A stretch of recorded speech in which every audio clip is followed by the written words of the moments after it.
That's the biggest problem American hunters have.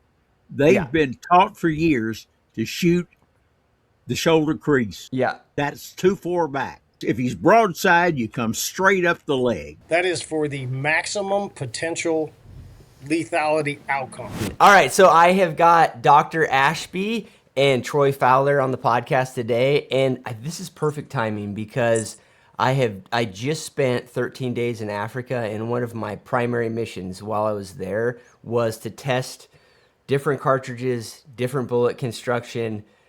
I was blessed with the opportunity to have a ton of opportunities at different animals and to just go through and assess the results.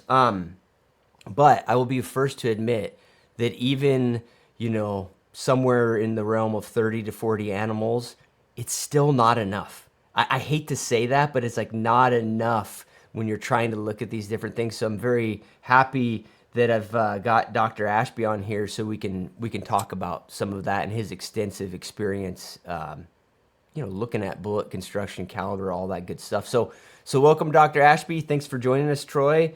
Yes, sir. I don't know that I really need to do an introduction beyond that. People know who you guys are, but Yeah, I let's get think into it. yeah. I think the first thing that would be helpful for people's context is Ed, aka Dr. Ashby. Can you tell us like what your perspective has been and experience taking on this question of what we should be shooting at certain species, what's your thoughts on caliber bullet construction? How have you taken on that question, and what kind of testing have you done in your lifetime? Well, most of the formalized testing I did was with the Barnes X bullets, and I shot.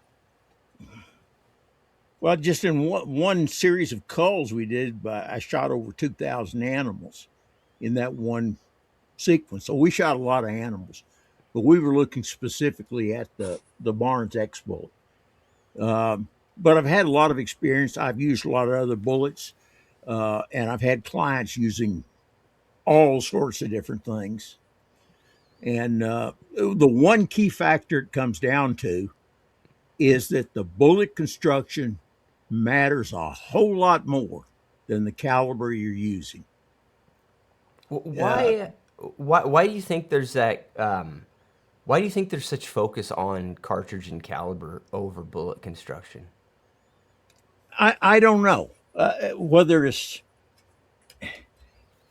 people read these certain calibers.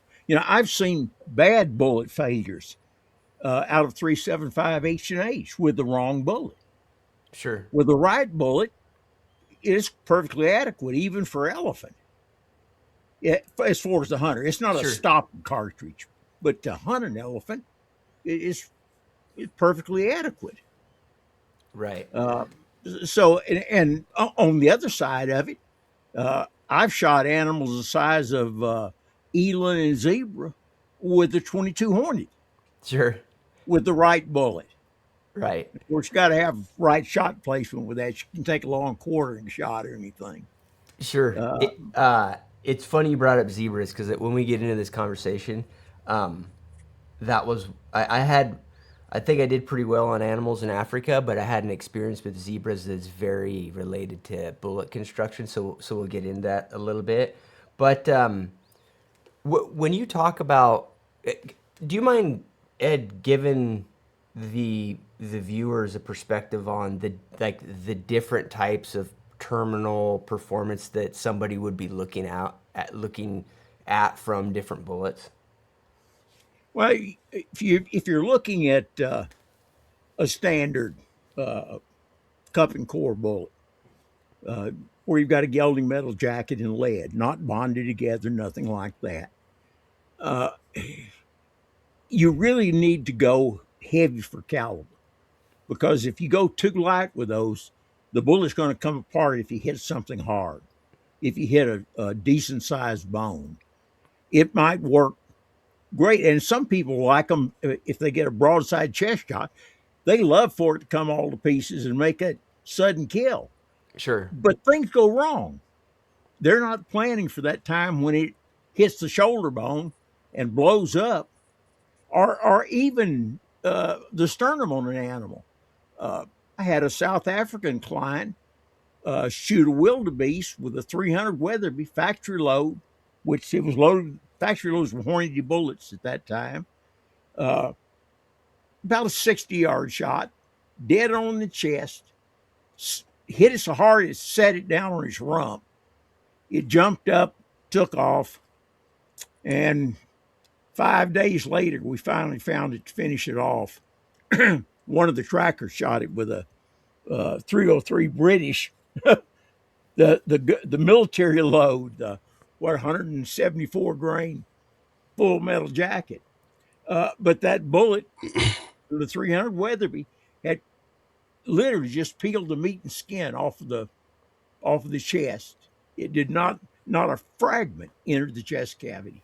Yeah, it just imploded on impact. It just came apart on impact. So I want to get back to that because we could spend a couple hours probably just talking about what I would call like these frangible, match bullet, cup and core type of bullets. Yeah, And just so viewers understand what Ed's talking about in the modern day context, like a lot of the factory stuff that guys, so ELDXs, ELDMs, Sierra Match Kings, these sort of things are all cup and core bullets that a lot of people are hunting with.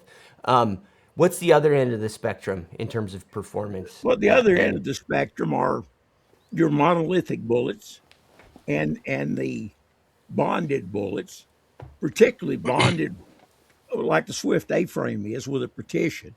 And I love the Nosler partitions. They're an excellent all-around bullet, and I love the X bullets. But the X bullets have got a lot of finesse that you need to do with those, Yeah, as and opposed to you would put the modern copper bullets in that same category. Am I thinking about it correctly? yeah. There's several companies out now. I haven't actually used those bullets or seen them used. Sure. The Barnes X bullet I've seen used a lot and have a lot of personal experience with it. And the same thing with the nozzle partitions. Now I was very fond of the early nozzle partition when they first made the change over to the extruded jacket that they use now. Uh, they had some kind of problem with them because they were coming apart. Now they've got that solved now. I haven't used them since then, but I have seen them used, and they seem to be working real fine. But I had such a supply of the old ones. Sure. They could make my casket out of what I got left. Yeah, and why? I mean, we'll touch on that real quick. I mean, I shot a lot of nozzle partitions as a kid growing up. Why do you think they're less popular now? Is it just the reduced ballistic coefficient relative to Uh, other stuff? a lot of it is the marketing and the hype around stuff. Yeah, You just don't see the nozzle partition advertised as much or talked about as much. It is an excellent all around bullet. yeah. Perfect. So I think that frames up, Dr. Ashby, how people should look at this. But the first question is, and I'll be the first to admit that on this last trip and the last 3 or 4 years, I've killed animals with, you know, tipped match kings from Sierra, lots of Mm. ELDMs, and I've killed stuff recently with a lot of copper too. So I've been like both ends of the spectrum. Sure. And what are the like why or how could I justify shoot why would I shoot match bullets or cup and core bullets that are frangible on animals? Like why would I do that? What if I'm look if penetration gets through bone, kills stuff a little better with when I don't have a perfect shot angle or whatever, Yeah. and it avoids the fragmentation that you're talking about on impact. Why would I ever shoot match stuff? Uh, You're talking about a match Yeah, yeah. I'm great sorry. bullet I'm or using just match cut. interchangeably with like cup and core slash Oh, bullets okay. that Cup shed and weight. core. So I apologize. That's Yeah. incorrect on my part. So Uh, so cup and core stuff that sheds a little bit of its yeah. weight.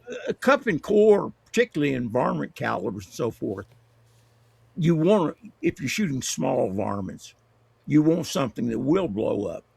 You want a fragile bullet. Sure.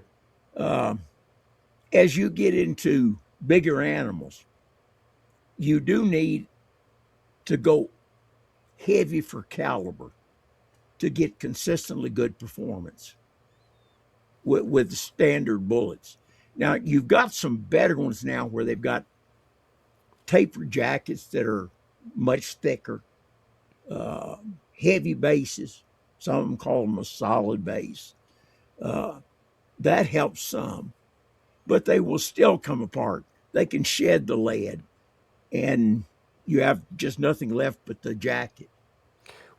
When you say heavy for caliber, is that about penetration? Is it Well, that you no, still it's about a number of things. It does increase the amount, the mass of bullets you've got, but it also decreases your velocity some, right? which your cup and core bullets perform better at lower impact velocities. Um, and by lower, I'm talking about you get down around 2,200 to 2,000 feet per second. Sure. Uh, they don't tend to come apart. If you've got a heavily constructed one, the heavier bullet for caliber. Yeah. So if you were shooting, well, a good example is if you take the old 3040 Craig in his factory loading soft point was a 220 grain round nose. It developed a fantastic record as a moose, grizzly, brown bear cartridge because muzzle velocity is only about 2,200. Yeah. And that was with a regular cup and core bullet. It performed very, very well.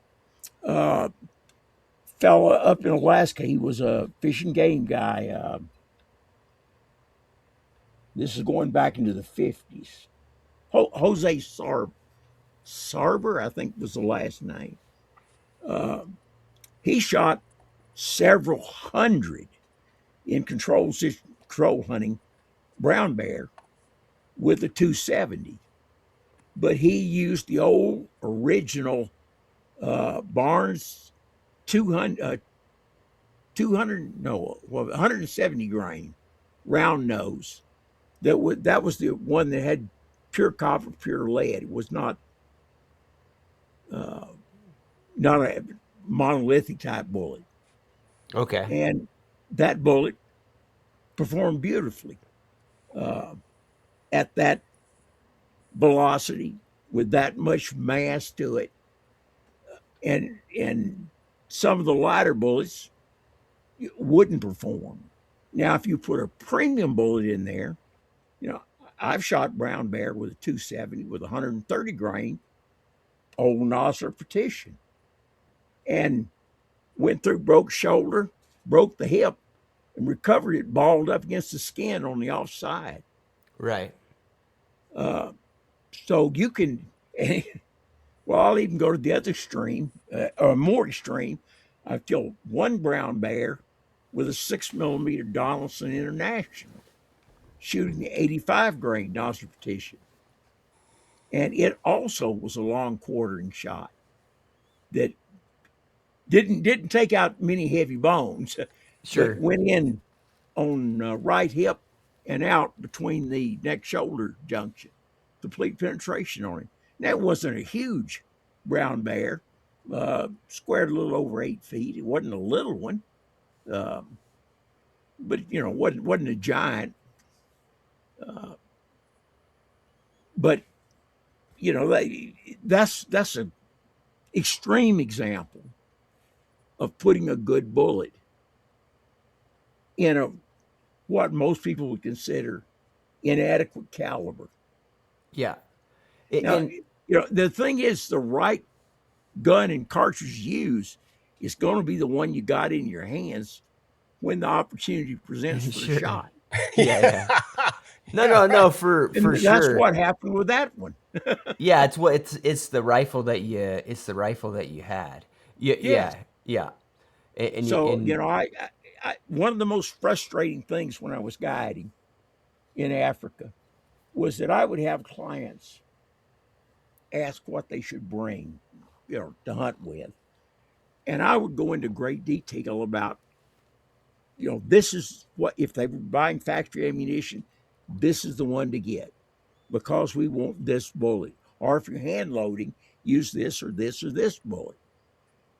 And they would show up over there with $7,000 custom rifles and Walmart ammunition. Right. After I'd Wow. gone to all the trouble to tell them what to bring, stressing ammunition, and no, people just don't seem to have the concept that that's the most important piece of hunting equipment you got Yeah. is the bullet. It's the only thing that's going to connect you to the animal. I And think a big part of that, Ed, is just people don't realize the massive difference in results. So when I like, well, two bullets that I shot a bunch this last 10 days. I shot a bunch of Sierra tip Match Kings, which are like a cup and core that for sure is like sheds a it's bunch of going to come weight. apart on you. Yeah, gonna come apart. But I was shooting like 153 grain 6.5, so heavy for Yeah. caliber for sure. And then I was shooting TTSXs, which are just copper. Same cartridge, and the TTSXs are a little lighter bullet, just but by the nature of their copper versus By the lead. nature of them. Yeah, yeah, yeah. Yeah, Yeah. but basically the same length, right? When you looked at the two bullets, they look similar, but obviously there's weight difference. But doing that back to back, I mean, I have always known that bullets perform differently, but actually shooting one day or multiple animals one day in the morning and then multiple animals in the afternoon with the different bullets, it's almost like you have to see it to believe it, but it is drastically different. It is. And I don't know. I want to hear your take on this because I don't sense that you cringe when I talk about those, one end of the spectrum or the other end, but I do want to hear your perspective on it. And I'll give you a little context. I killed a lot of animals with those tip Match Kings where it killed them fast. You know what I Oh mean? yeah. Double lung shots, even quartering two through one shoulder and hit the lung cavity, like big animals that they were killing stuff fast. But I had one situation, just to give you the whole story here. I had one situation where I for sure felt the limits of that bullet, and it's. I want to get to this whole concept because I heard you, maybe it was on Troy's podcast, talk about that as hunters we really need to like see our limits to understand like what the tools we're using. But anyways, I hit a zebra with I shot a zebra low, just low on the broadside shot, but I just missed low by 3 inches. And even though the Africans told me over and over, shooting their shoulder, I'm just like, just my mental capacity to do that is like, no, I want to shoot. I want to You're shoot human? in the You mean you're crease. human? Come on, Dude, let's it's say you're super. not It's not to derail where I'm going with this, but it's super hard. I'm looking, on the zebra. There's basically like there's a natural target where the stripes there's come an A. together. Yeah, Yeah, it's there's an A like, there. and it's in that like V of the shoulder, right? Just shoot them there. As I'm shooting, before I shoot, my brain just puts me in the crease. Like I move it over. It's like I don't know what it is, but it's for sure a mental thing. But anyways, Sure. I shoot to the crease and then I shoot a little bit low, so the zebra's wounded. It's basically clipped low on one lung, but this thing is gonna get away. I mean, it's like it's not gonna get away, but this could turn into a long drawn out thing. We get back on him pretty quick again, and he's running away from me, and he's probably close to 300 yards. And I purposely shoot him in the ass, assuming that I'm going to hit his spine. But or should I say like the top of his tail dock? I'm aiming for that. I missed to the left, maybe this much, right? And I hit his ham with that Match King. And I remember like hearing the impact. I was using a suppressor so I can hear the impacts. And I can't believe the zebra doesn't even slow down. You know what I mean? Wow. Like Yep. he literally just the same exact gait. Like he's out of gallop and he is still out of gallop, even No though kidding. He didn't even wiggle or anything. He just no, didn't like shake. No, I he just like kept going. I like right into the upper end of his ass cheek. Now, granted, for some context for people who have mostly hunted, elk as the biggest animal that they hunt. An eagle, I mean, a zebra's hind quarter is a lot bigger than like a lot thicker than an elk. At least where Huh. where I hit it. I mean, there's no doubt about that. But anyways, didn't do what I would have expected, or would have hoped for, I should have said. But and then we got back up to the zebra. I shot him, and I got another shoulder shot, dead zebra. Everything's good, but skinning that zebra, and I have videos of it. I mean, it's exactly, hit the ham. I mean, grapefruit plus size chunk of meat blown out of its ass, No and kidding. the bullet fragments are right against the pelvic bone, right? Yep. But no damage to the bone. I Yep. believe that if I would have shot it with a nozzle partition, a TTSX, I mean, I've killed lots of elk running away from me with that exact same shot. And you're not, and I hit them not quite perfect, but I hit those bones and they hit the deck. Like they're not, it Right. doesn't kill them, but they're You anchor them. dismantled. Yeah, they're dismantled to the point where I can catch up to them. So that's like one of those things where it's like, okay, that is a bullet construction thing. That's Am a I bullet construction thing. yeah, and I'm thinking, am I thinking about? I give that example because I pushed it to the limits of those bullets. I loved killing animals with them up till that point, but then it's in my mind. I'm thinking I'm gonna end up in this situation again. Hmm. So, I mean, I don't know. Do you have any thoughts on that, Ed? Am I thinking Well, about it right? you're thinking about it right. I can tell you on that shot with several calibers that I can think of, uh, with the better bullets, like we're talking about the partition bullets, particularly the nozzle partition. And the reason I differentiate it from the Swift A frame is because the nozzler actually will penetrate deeper, even though it loses its entire front core. Okay, It folds back to a smaller diameter. And the Swift A frame, because it's bonded on the front, gives you a big frontal area, but you don't get as much penetration. So it's a trade off in there. And they have applications both ways. Swift A frame is great for a broadside shot on a Cape Buffalo because it tends to stop against the skin on the offside with most calibers that I've seen used. Um, and if you're in a herd situation, that's what you want. sure, You don't want something that'll go through. Where I've shot several with the nozzlers and seen several shots with it, and it's going to go through if you do a right, chest shot. But it'll also let you take long quartering shots. It'll let you break down hips if you're falling up on an animal that's already been wounded. It gives you a lot more opportunities on different shot angles that you don't have with lesser bullets. right, So your X bullets and your nozzle partitions are great for all around. The reason I said the nozzle is so good, the front core blows and it gives you that explosive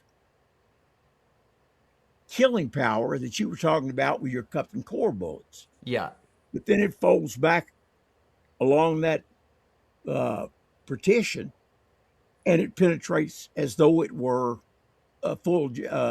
a solid, a full metal jacket. yeah, Now you can kill anything in the world with a solid. right, It's just shot placement. You're not going to have the explosive effect of it.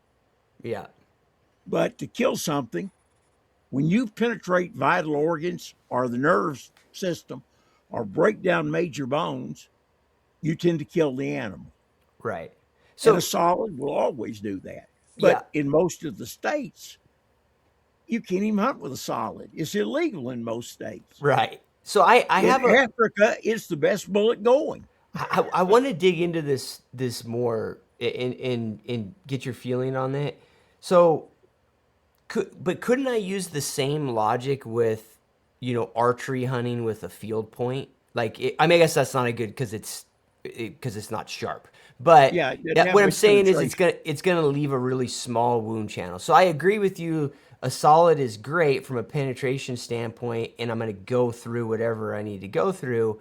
But am I wrong thinking that stuff is gonna take longer to die, Ed? I don't know if you think about the amount of game that's been shot in Africa, going back from the start of colonial Africa. There's probably been a lot more game killed with solids than anything else, Sure. uh, because particularly the Germanic territories, the cheapest thing you could get was an 8 millimeter Mauser and military ammunition. Right. Uh, Same thing down in South Africa.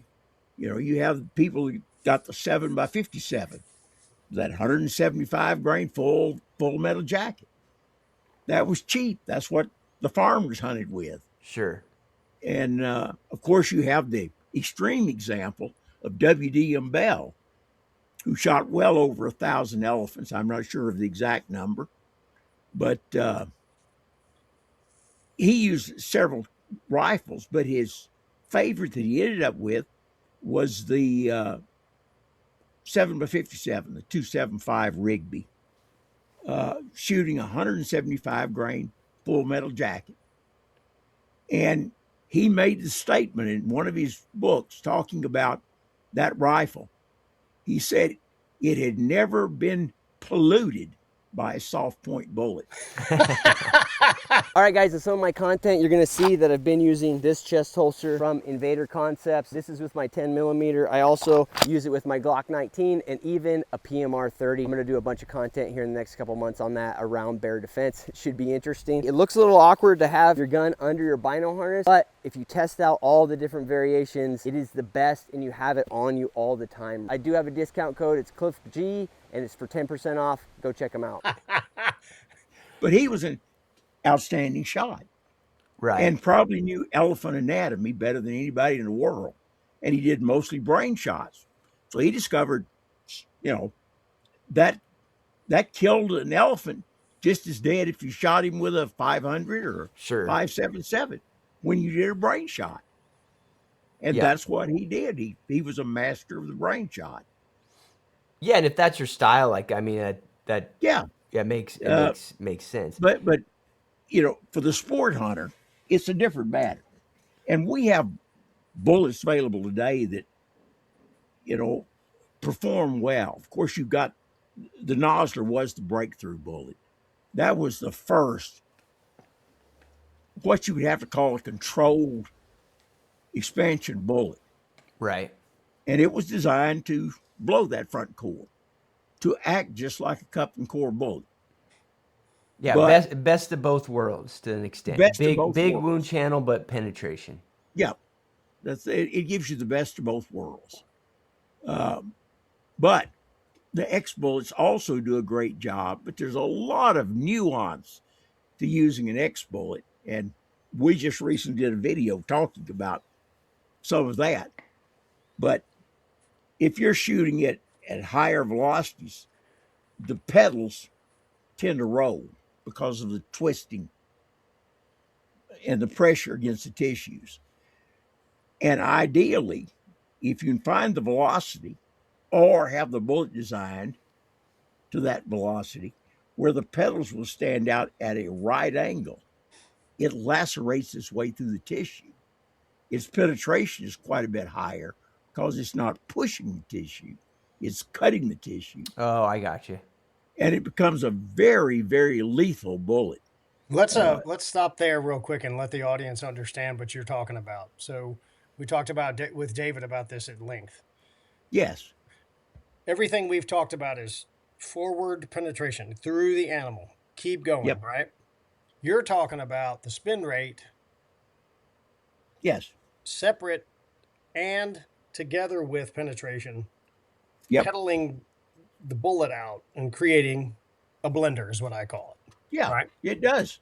If it And goes you, too it actually fast, does. When you look at the wound channel, if it's if going too those petals are fast, standing the at a petals. right angle, it almost looks like you've cut a core through there. Yeah, It yeah. just, So it's you the know, lateral. It's as lacerates it much the all the way lateral down. velocity as the forward velocity Yeah, at 300,000 RPM. yeah. But you're saying if the impact velocity is too high, you don't get that. You don't get that. Yeah. Because they peel It back. performs then almost like a Swift A-frame would. Yeah. Not quite as much because it's not solid. It tends to have a little higher penetration than the Swift A-frame has. I got you. And Because that's I had to, something. Cliff, I had to really mentally process that when he and David were talking about subsonic bullets. And we're so, and I'm guilty of this, I'm so concerned with from the muzzle to the dirt, like through them, right? That Yeah. I didn't conceptualize that the spin rate throws the petals open and creates the blender. Yeah. Sure, it But does if the more damage. velocity's too fast, they fold back and it turns into a wad cutter. Right. I mean, that's Well, that's extreme, but nonetheless. You know, there is, and we'll get into hydrostatic shock, I'm sure, somewhere. But what we found, why did I lose names? Uh, I'll think of it in a minute. He was the shooting editor at the time of Magnum magazine there. He repeated a lot of the testing we did. And when you have impact velocities above 2,500 feet per second, your penetration tends to go down. right. So lower velocities give you more penetration, and that held with both expanding bullets, the newer types, the X bullets, things like that, and solids. Uh, that you know, everything's a trade off. My 500 double shoots 600 grain bullet at about 2150, and my brother used a 460 Weatherby, a 500 grain bullet at about 2,800 feet per second. You know, I've got 5,600 foot pounds of energy. He's got 8,000 plus foot pounds of energy. My rifle out penetrates his. Right. You know, on an elephant, you can rake an elephant, and I've done this. You can rake an elephant from the hip, and the bullet will stop in his neck. Just because of the and so and to complete That's that 10 or thought, 11 feet of penetration. and that is from the bullet construction relative to the caliber size. Am I thinking Well, about? it's bullet construction, but it's also the velocity. You've got to think about that. Yeah. You know, the Okay. higher velocity you've got, the better bullet construction you need to keep from blowing that bullet apart. Yeah, yeah. So this, I want to get in. I want to get into this because you're not making a. You're actually saying the inverse that the energy from the two different setups is not as relevant as the penetration due to the type That's of. right. Yeah. So let's dig into that a little bit because this is something I noticed as I've tested different bullets, That's and awesome. it throws in a giant nuance to all the testing, and it's probably primarily why 30, 40 animals is not enough. Because I No. Yeah. realized as I tested, I'm like, okay, I'm shooting the same bullet, an impact at 150 yards doesn't look near as good. Let's just stick to double lung shots, right? Broadside Yep. double lung Yeah, shots. right. Right. Make it Why simple. why is it that at 120 yards it looks like it's subperforming what it is at 300 yards? And Again, that's bullet velocity, the higher impact velocity. so You let's know, and it's let just like we talk about. Troy and I talk about that a lot with arrows. As the velocity goes up, if you double the velocity, the tissue resistance penetration goes up by a factor of 4. Oh, I got you. So it's not it. and sorry, I'm thinking out loud here. I always thought that it had to do with the fact that if I had a certain that if my impact velocity was too high on any sort of cup and core bullet that was going to shed weight, it would just shed it too fast, and therefore I would get a lack of penetration. Am I thinking about that wrong? Well, you'll get that too. You've got a number of factors working at the Okay. same time. Nothing's as simple to take this one item and Yeah. do it. Can you go through the different factors that with a bullet the velocity is affecting? Okay. Uh, the velocity is going to, the higher the velocity, the higher tissue resistance you're going to have to Okay. penetration with a bullet of any kind. And the higher that tissue resistance, the more stress there is on the bullet. So that high velocity on a cup and core bullet is going to make it tend to come apart. As you stretch the range, you begin to decrease that velocity, decrease the tissue resistance, and the bullet performs better. It would be the same effect if you downloaded that cartridge and were shooting at a closer range. Right. Yep. So Good. when you're shooting a bullet that's designed to work perfectly out of a 30-06 and you put it in a 300 Weatherby or a 300 Winchester, it's not going to perform the same as it would out of a 30-06 Right. because it's going to hit faster, meet more resistance, stress the bullet more. Right. And so I think this is interesting, and I can explain why maybe I have not focused on it as much until I've really looked at the results. I have Mhm. always been in tune with, minimum impact velocity for bullet performance. Like, these guys who make bullets will publish this kind of thing, but Yeah. there's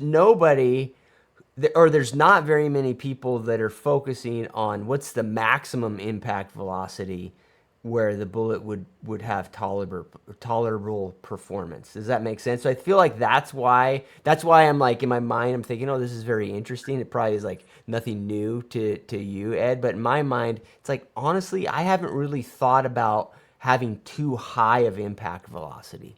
If that makes sense. Like that hasn't really been Yeah. on my radar until I've seen the reduction in performance. I'm sure you have gone over this, both you and Troy have, but can you guys give me a quick rundown on why there's more tissue resistance at a higher impact? Well, I'll jump in Well, real quick. The drag equation includes velocity squared plus the density of the tissue, which you can't really assess because you'd have to have a core of the tissue you hit. Okay. So, from a physics perspective, and then I'll let Ed step on top of this for sure, the drag equation, air, tissue, etc., includes velocity squared. That's why Ed said double the velocity, four times the resistance. So, Okay. just mathematically speaking, and we tried to do this with some physics guys, but we would have to you'd have to shoot it, core it, and then cut each tissue apart and weigh it for mass. I mean, it's Yeah, you mean yeah? basically In impossible. order to do some sort of like comparative test, you would have to Yes, have sir. that. Yeah. yeah. And then Ed, go ahead. Now, that's one of the big factors, and we see that with arrows too. That anytime that velocity goes up, you're going to have increased resistance. Yep. Now, you also have to look at the other side of it. If you're going faster, you have more force to Sure. work with, and it becomes a trade-off. But the thing is, you don't gain as much in force as you do in resistance. Right.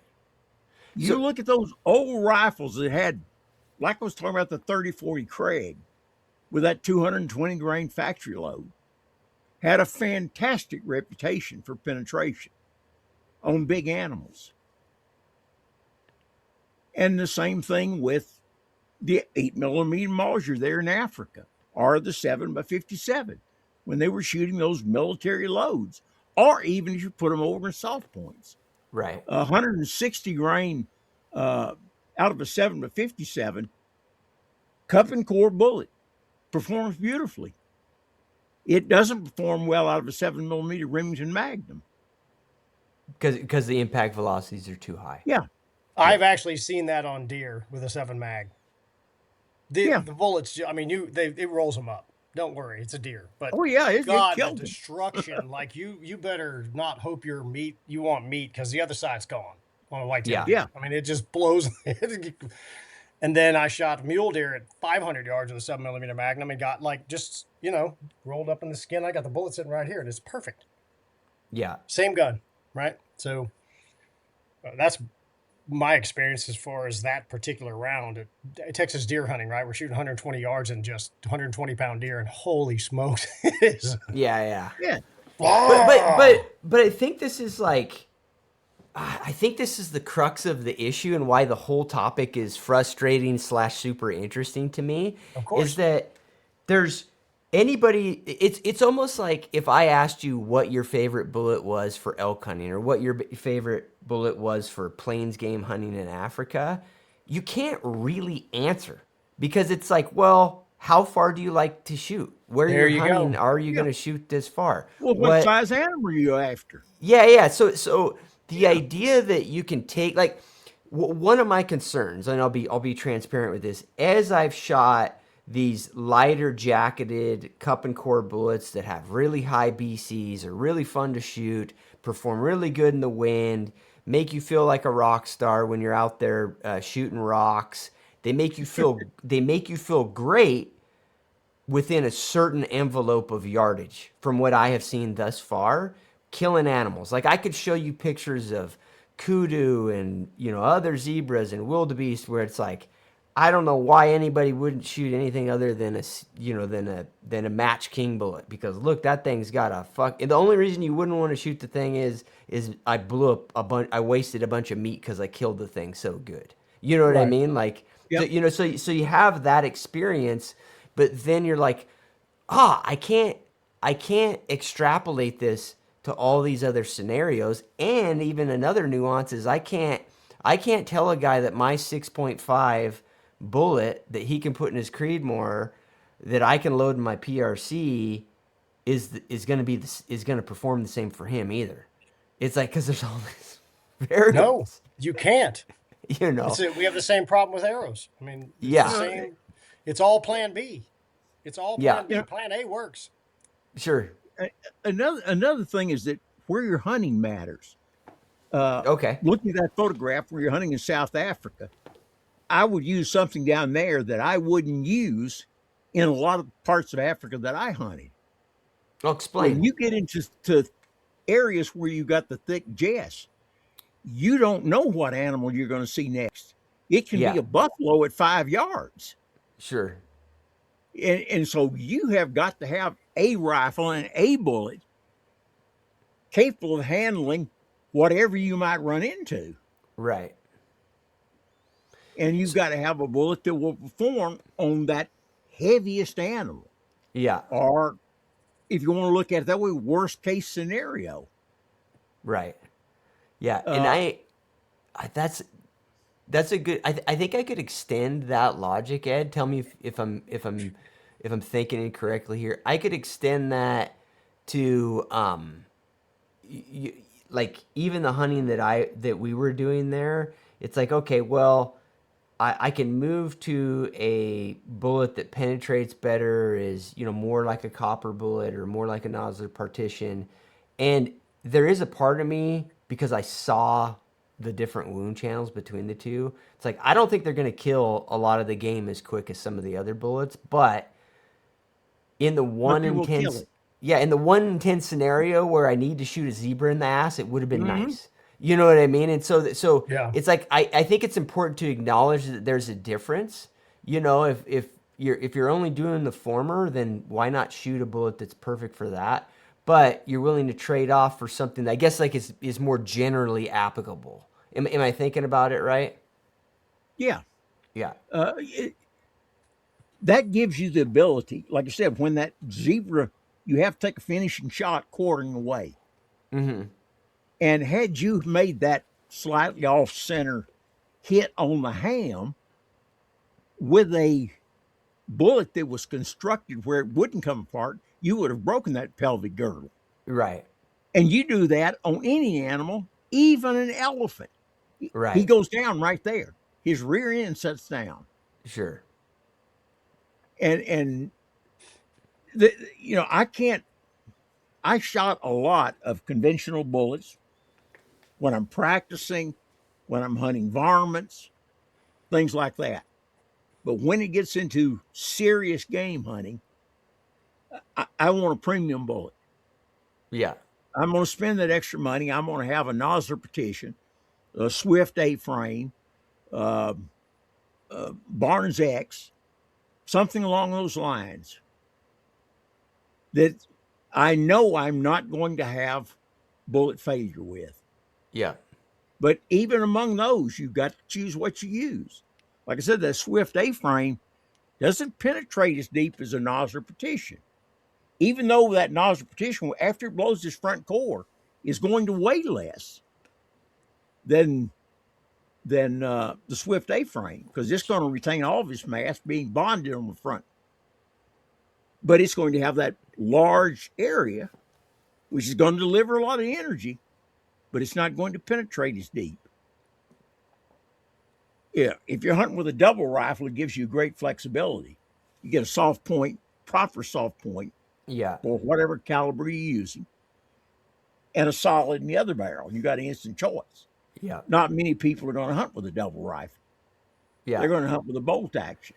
Well, here's a question for you that I had recently from one of the guys that watches a lot of my content, and he's a friend. I've guided him a couple times. His name's Lindsay. He brought this up to me, and I thought it was an interesting question because one thing I noticed about a lot of the dangerous game guys in Africa, they're carrying different bullets, almost all of them. Like they're carrying solids and they're carrying softs, right? Mm-hmm. And they've got them in their belt, or they've got, like you said, they've got them in each barrel of the double or whatever. If a guy wanted to, and maybe it's overcomplicating things, with bolt action rifles with detachable magazines, the guy could technically run two different bullets. Do you have a thought on that? Yeah, if you've got time. Yeah. So the complication is an issue. Yeah. Yeah. Yeah. Sometimes you're just not going to have time to do that. Yeah. But, that was always the advantage of the double rifle. Yeah. Most people in this country, they're not familiar with double rifles. They don't shoot double rifle. In Africa, it has no equal, particularly if you're guiding. Sure. Backup gun, when I hunted buffalo, I had a 600 grain hawk in the right barrel and a 600 grain monolithic solid in the left barrel. Right. But when I was with clients where I was either going to be doing a follow-up shot or having to follow up a wounded buffalo, it was a solid and a solid. Yeah. Yeah. And In then the thick stuff, hunting with a bolt action rifle, you either have do one or the other. You have to have a soft point in the chamber followed by a solid, or a solid in the chamber followed by either solids or soft points, depending on what you're after. right. But a lot of people would do a solid in the barrel, a soft point, and then all solids. Right. Because, like I said, in that thick country, you don't know what's next, what's Yeah. around the corner. So, Yeah. elephant, buffalo, it can be that situation.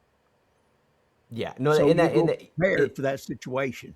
yeah, and it makes a lot more sense within that context. Probably here in the Western world, changing bullets is not work. I mean, I'm trying to think of No, like in the Western hunting in the States, yeah, go with a good premium bullet. And the one thing that I liked about, and I'm not sponsored by them, never have even worked for them, but the nozzler petition gives you the best of both worlds.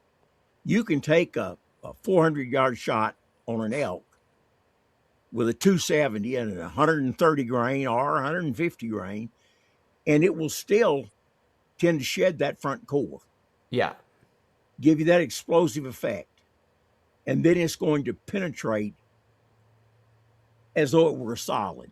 Yeah, still get what you need. So it gives you a lot of flexibility. And yeah, I was a big fan, and still am a big fan uh, uh, of using the Nosler Petition as an all-around bullet. Right. Now, barring that, my next choice would be to go to one of the monolithic solid like the X bullets. Yeah.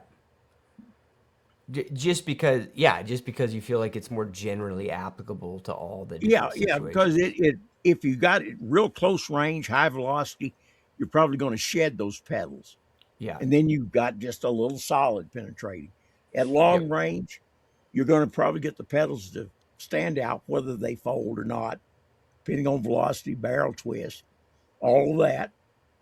But it's going to give you performance you can count on.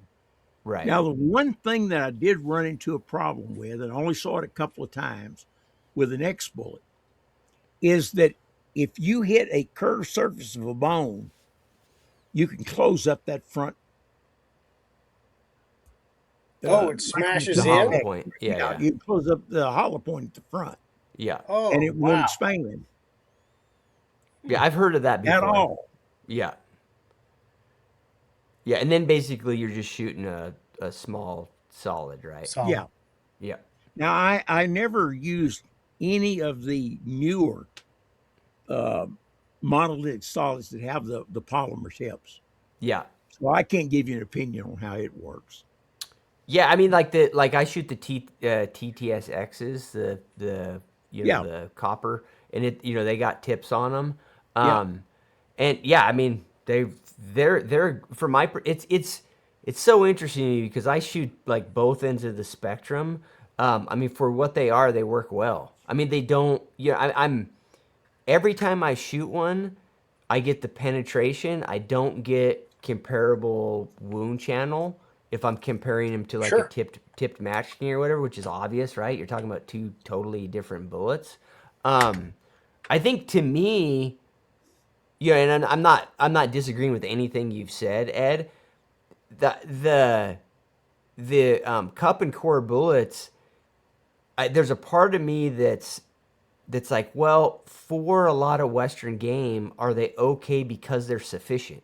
If I would have shot a elk in the ass with that 153 grain Sierra, would it have broke his hip? And if that was the case, if I would have been able to test that and seen that, I'd have been like, well, I'm just going to shoot this in all my elk hunting too because I'm never Yeah. going to hit a limitation, you Yeah, know.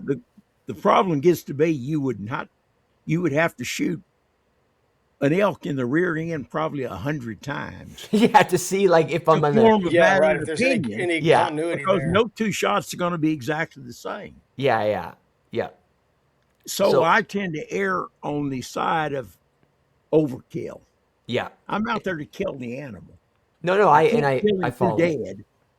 Yeah, no, no, no. I absolutely, I totally understand your perspective on that.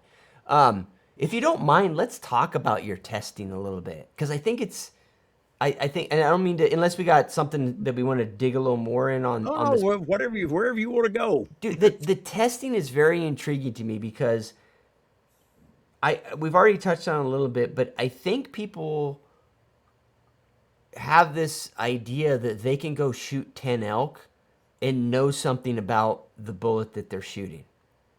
And if it's 10 scenarios in the mountains at different yardages, different angles, it's almost like they still know nothing. Does that? I mean, maybe that's a little bit rough, but there's so many different variables. And maybe I'm more critiquing myself. I feel like I was confident about certain things that I'm learning as I do more and more volume. Mm. There's just so much shit changing. So, when you were doing testing, Ed, how did you guys deal with that? Are you like specifically taking the exact same shots, angles? Like, how did you actually And do no, it? no, no. What we were doing, because you can't always take the exact shot Right. on an animal. He's just not going to give you the same shot. Uh, we started out looking at the 45 grain 22 caliber X bullet. Okay. We were running a 22 Hornet and a 22 250. We were running muzzle velocities from 1,600 to 4,200 feet per second. Now, we shot, I guess, between John and I, in excess of 3,000 Impala, just on Impala. And we were looking at bullet performance at every one. The thing that jumped out at us early on in the testing is what the Hornet was out penetrating the 22 250. Okay. Then we got to reducing the velocity on the 22 250. Even when we ran it at the exact same velocity, the Hornet still out penetrated. So that's when it dawned on us that the only difference we have is the Hornet's a 1 in 16 twist, and the 22 250 was a 1 in 12 twist. So it had to have something to do with twist rate. Yeah. And we were noticing the thing is on Impala, I wasn't recovering any of my X bullets. John was shooting the 22 250. He was recovering virtually every one of his. Oh, okay. And once I started recovering some, and we looked at the two bullets side by side, we had this difference in the pedals. The Hornets are standing out flat. And the ones that on the 22 250 are all like a boat propeller. They're all sitting at an angle. Yeah. So then, to verify that, I took 3 rifles.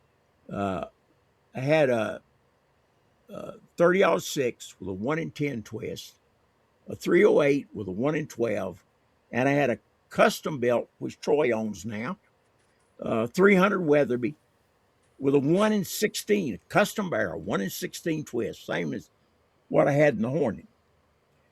So we took the velocity that I was driving in the Hornet, which was 20, 300 roughly. well, wait a minute, 2442. Have to fish for the numbers. I got the notes. 2442 feet per second. And so we loaded within plus or minus 5 feet per second. All 3 of these cartridges, same velocity. I shot 30 kudu with each one.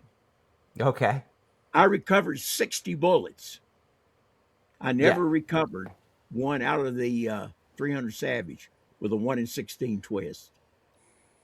Even taking lengthwise body shots, I was exiting. Right. So the twist was the variable. It was just twist rate. Yeah. Getting those pedals to stand out obviously was greatly reducing the force required to penetrate. It was conserving energy. Yeah. During its penetration, because it was cutting its way through instead of pushing its way through.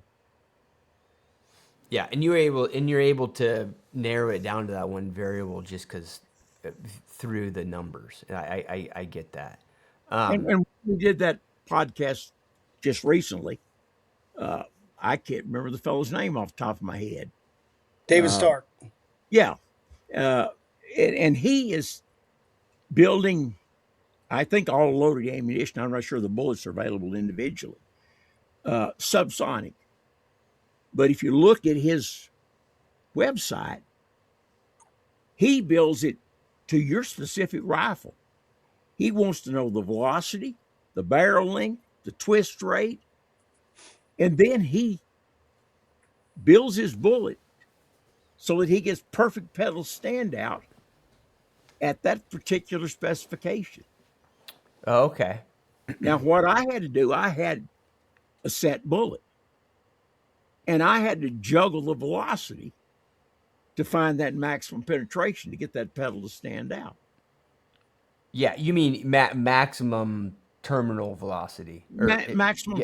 Yeah. maximum impact velocity. Yeah. Impact. What I was Sorry. looking Yeah. Yeah. for. Yeah. We're But thinking about the same thing. what we found totally was that we had to have below 2,500 feet per second impact velocity. And your The penetration would go penetration up. went up substantially Yeah. if we were below that. Do you So when we recall? jacked that 22,250 up at high velocity, it, you couldn't penetrate an Impala on a broadside shot with it. Yeah, I got you. And it's not like, you're not talking about a bullet that was shedding a bunch of weight. So it's not like the higher impact velocity was giving you a giant, like a much different wound channel. It's just shorter. Yeah, it's just because it generally did shed all the pedals when we got up those higher velocities, 22,250. Yeah, okay, I got you.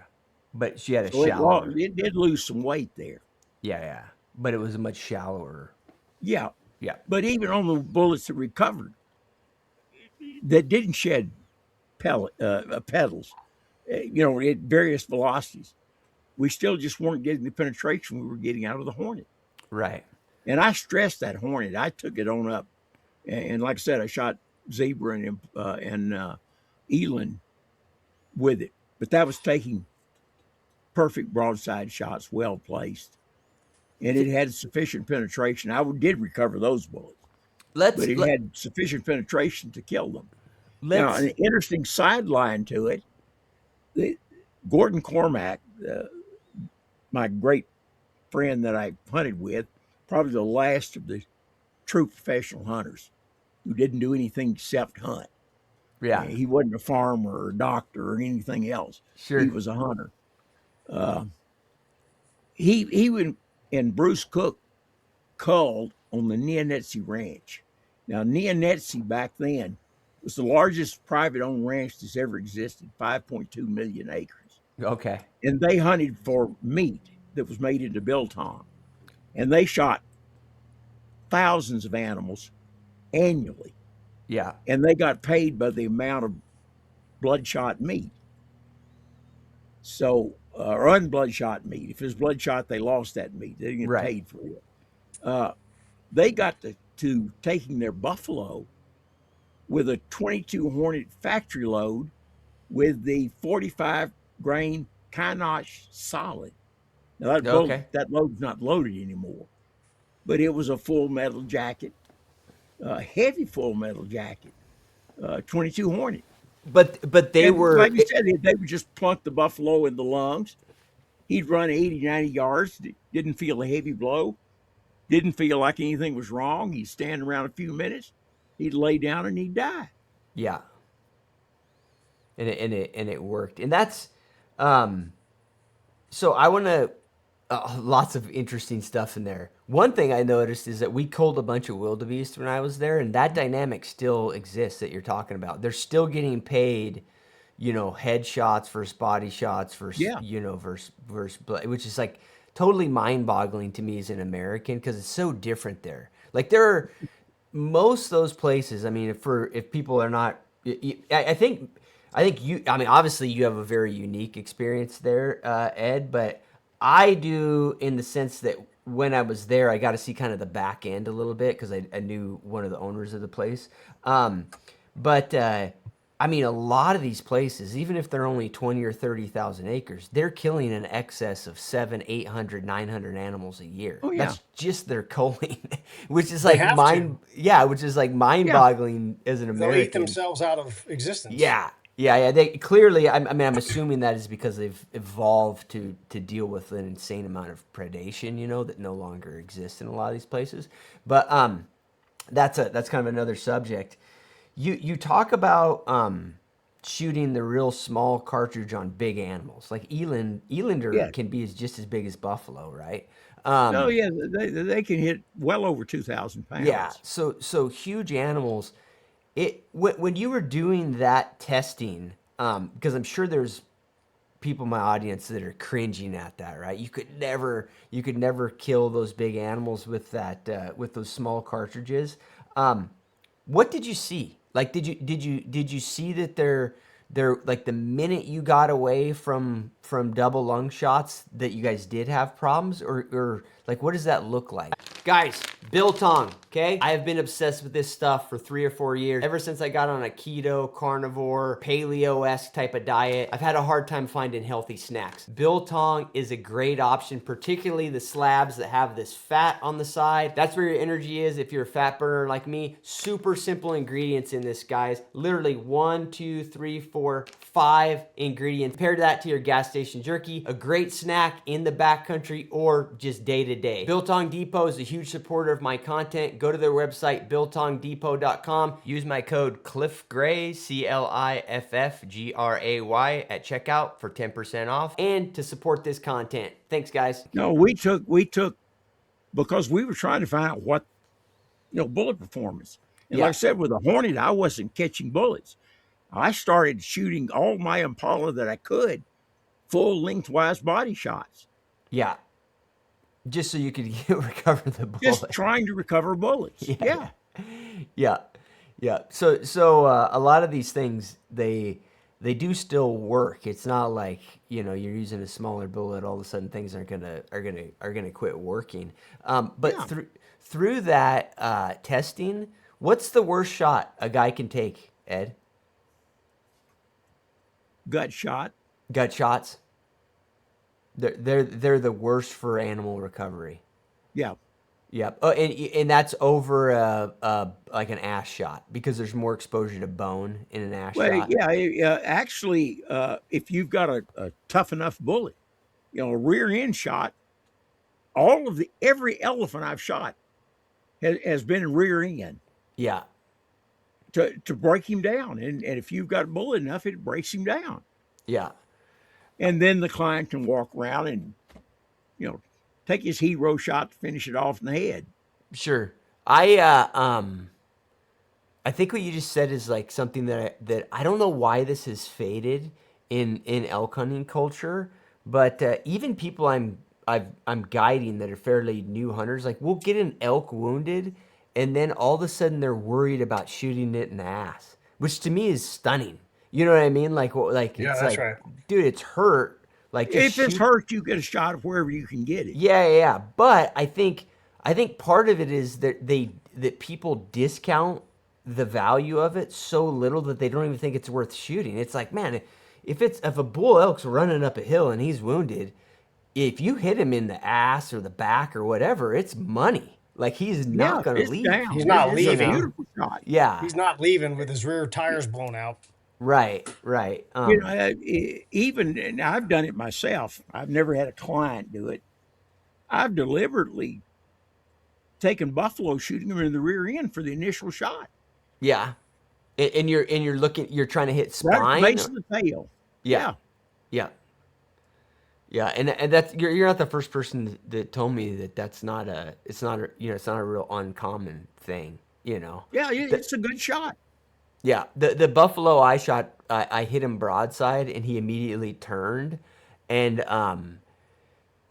like the PH I was with, that was the shot he told me to take, the second shot. He ended up being the brush and stuff, and I didn't end up taking that shot, but it rung a bell because he literally said that. He's like, shoot him right in the tail, just to get him stopped. Man, That works on any animal that I've ever encountered. Yeah. That shot at the base of the tail is absolutely an excellent shot. Yeah. It's not if you miss a little bit, it's not great on the meat front, but even if you miss a little bit, if you hit the pelvis or whatever, you're good. Yeah. Remember, if you're messing with buffaloes, you might end up what Capstick called in the stuff in between a buffalo's hooves. That's a totally different Yeah. game than jacking around with an antelope or something like that. So having a broken hip on a buffalo that can't do anything but stomp his front feet Sure. is good for your health. It's very good. Yeah, like hitting bone. The whole buffalo subject, I could probably get you on that. I mean, I'm so much of an amateur, just having done it once, and then we hunted for buffalo a bunch more outside of the one that I shot. It's kind of hard. It's interesting. One, I can see how somebody could get obsessed with it and really only do that in terms of hunting for the rest of their life, because it's like a totally. I could do that. Yes. Yeah, it's a totally different Rob Nielsen's dynamic. got a buffalo problem Wait, with the foundation. I have one Rob's client, okay. had Mike buffalo problem. Aldersey.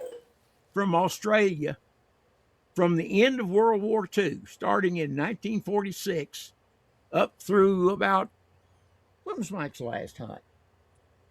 2003, 4? 2004. He came to Africa every year, and except for shooting a man-eating crocodile in there, all he hunted was buffalo. Yeah, just buffalo And he would fanatic. he would like to go to places where he could shoot 3, 4, 5 buffalo a year. Yeah. I mean, dude, a month ago I would have said, "Oh, it sounds crazy," but after doing it, you're like, "Oh, this is a totally different thing." I mean, It is. there's like it's like it's a different type of hunting. There's the adrenaline component of it for sure. I mean, I think anybody who doesn't acknowledges that the chance of dying is like one of the attractions, right? Sure. But the animal, they actually intrigued me as an animal because I've been around cattle my whole life, and I've been around cattle that were, that were assholes too. But it's different when you take that and you take it into a bigger animal and how agile they are. I was amazed by how agile such a big, blocky looking animal was. And the what the strategy around it, Ed, I've read all the African books. I've read the Capstick and Hemingway stuff and all of that. Oh And yes, there's Rourke, always yes, this there's always this Roosevelt's all of it. the buffalo's on a pedestal, right? And he's so Yes. smart and he's trying to kill you. And again, 2 months ago, in my mind, great stories, but total bullshit. I've been around a lot of wildlife. Then when you get to go hunt them and you're tracking them, and like you see the tracks, and you're like, oh, he's turned that way so he can get in a position to try to kill us. That's what his intention is. And like you see that, and you're like, wow, this is actually this animal is a pretty smart animal, Yeah. Next time you go, take your hunting up a notch. You need to go.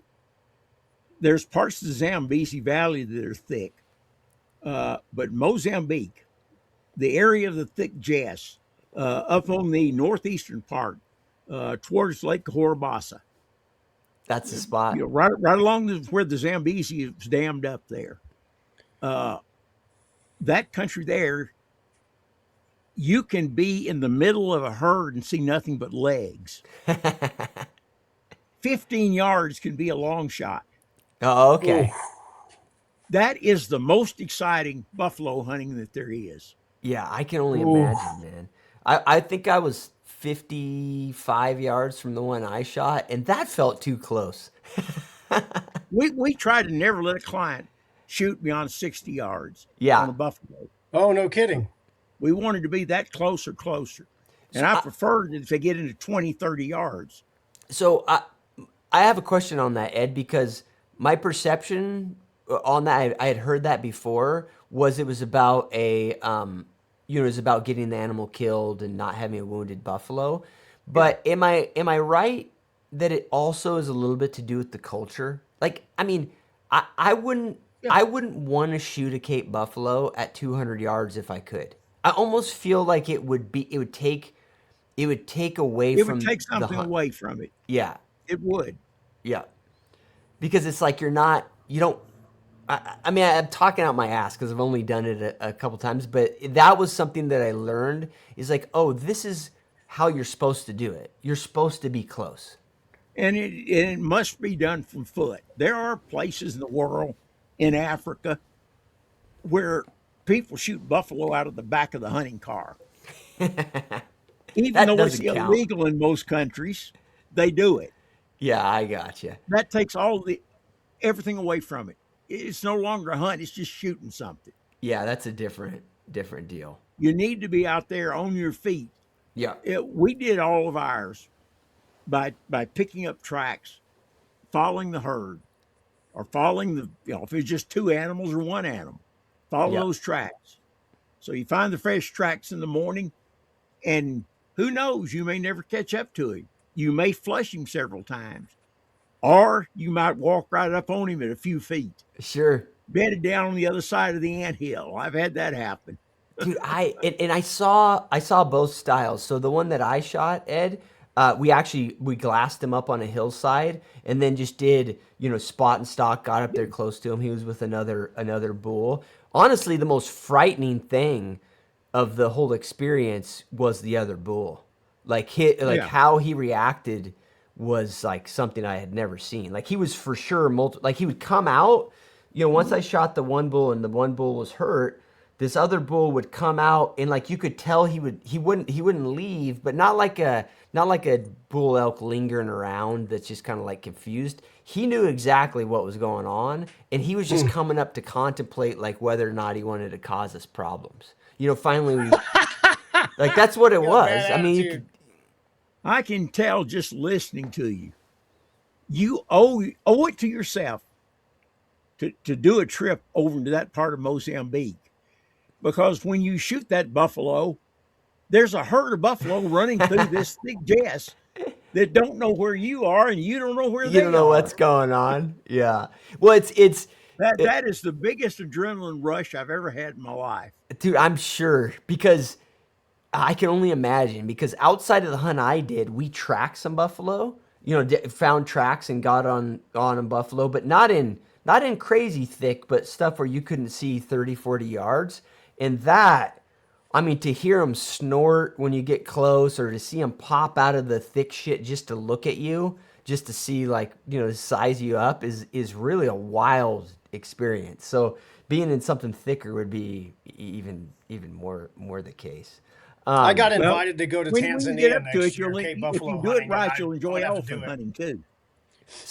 Sorry. We have a little lag. You guys are on top of each other. Go ahead, Oh, Troy. I got invited to go to Tanzania next year, buffalo hunting, and I was like, like you said, it's a big cow. Now you got me. Okay. Yeah, don't do it, dude. Do it for sure. Do it for sure. But Ed, you were talking about as it relates to elephant hunting. yes. Yeah. Most people, and I've heard it from a lot of people, come over there on a safari. They don't have an elephant license.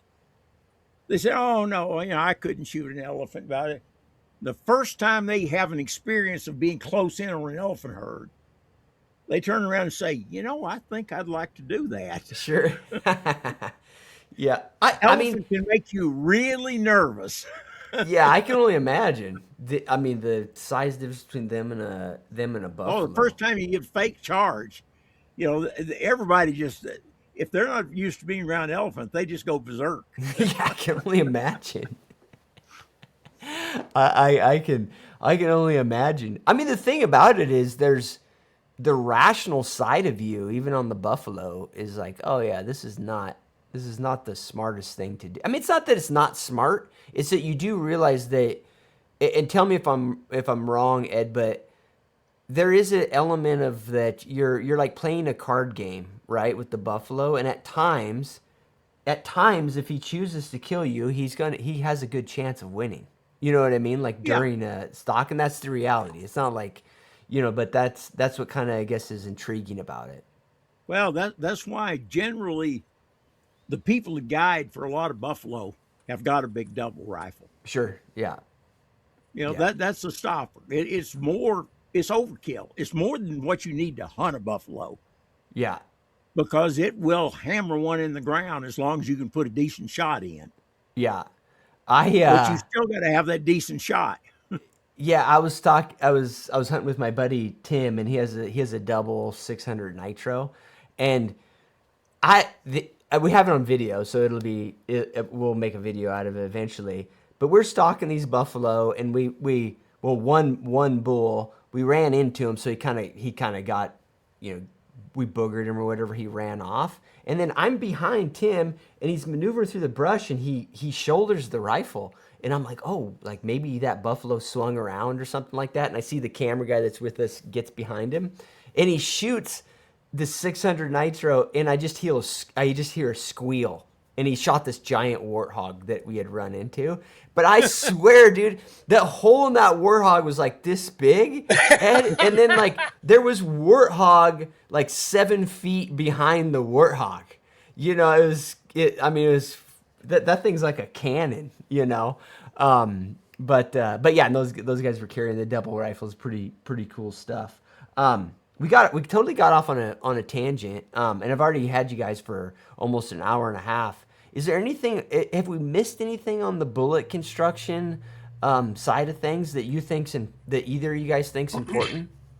No, the one takeaway people should think about is what I said. That's the most important thing you carry on a hunt is your bullet. Don't spare any expense on it. Use the best performing bullet you can use. Now you have to figure out for yourself what you think is going to be the best bullet, Right. but it's going to be a premium bullet. It's either going to be a bonded core bullet, it's going to be a partition bullet, be it Nosler or Swift A-frame, or it's going to be a monolithic bullet. Those are the bullets that perform perfectly across the full gamut of shots you may have to take. Be it a first shot, be it a shot on a follow-up. So don't spare any expense there. Right. You can carry if you can get your bullets, if you're a hand loader particularly, and depending on the caliber, you can get different bullets to shoot the same point of impact. The 375 is notorious for that. Sure. It'll shoot almost all of its bullet weights from 230 grains to 300 grains, reasonably close to the same point of impact. Within a couple of inches. Sure. Yeah. So you can carry a variety of bullets. And if you've got time and it's a long range shot and you want to put a 235 grain bullet in there to take that shot, you can. Right. But when you're just walking around, you should have a bullet in there that's capable of handling whatever you might run into. Yeah, generally. At close range. Yeah. Now that becomes particularly important as you hunt the parts of Africa that have denser vegetation. Yeah.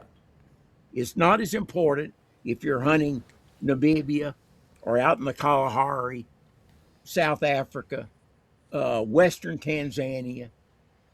You're not as apt to walk upon a buffalo, right, or an elephant, and be within yards of it before you know it's there. Yeah.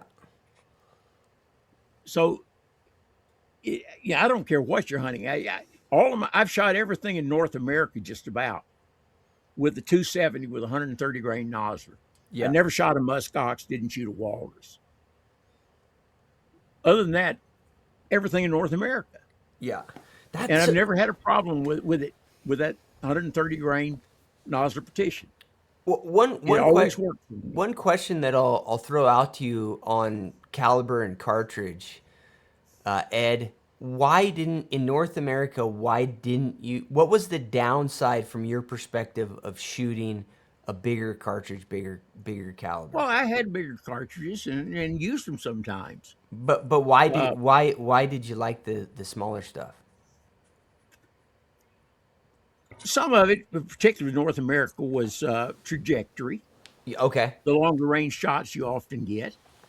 And the fact that I found out it works. Yeah. The only grizzly charge I ever faced, I had my 270. Yeah. Now, I didn't have to shoot that bear. I ended up shooting a clump of grass in front of it, blew it right in his face. It veered. It went about 15 yards off to my right side. Yeah.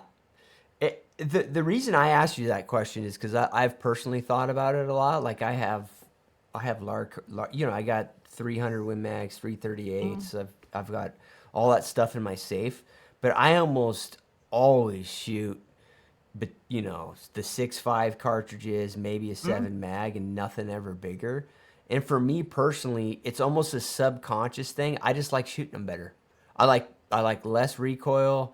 I like shooting those smaller cartridges better. One reason I did use my 270, that particular 270, it was just a Remington 700. I glass bedded it and so forth. But I could walk to a 100-yard target and put a pencil dot on it and get back on the bench and take that pencil dot out with the first cold barrel shot. Yeah, you're just accurate with it. I sighted it in for the first shot, something most people don't do. I would, every time I'd go to the range, I'd take my target and put it up, fire one round, take that target down, do the rest of my shooting. Next time I went out, I'd put that same target up, and I would sight my gun in with that first cold barrel shot that way. Oh, I got you. It makes a difference as the barrel heats up. Sure.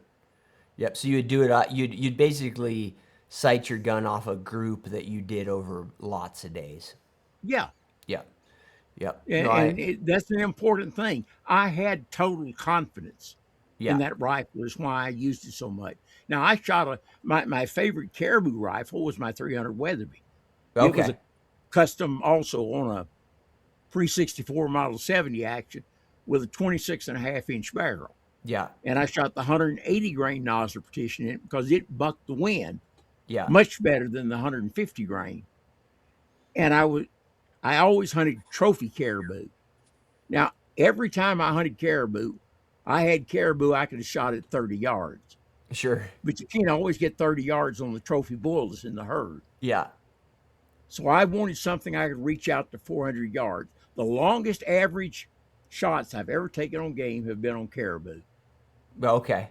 Because you were being selective. Selective hunting caribou. Yeah. And the wind was a big factor. Sure. So that 300 Weatherby 180 grain bucked the wind better than the 270 did. I got you. It was just better for that application.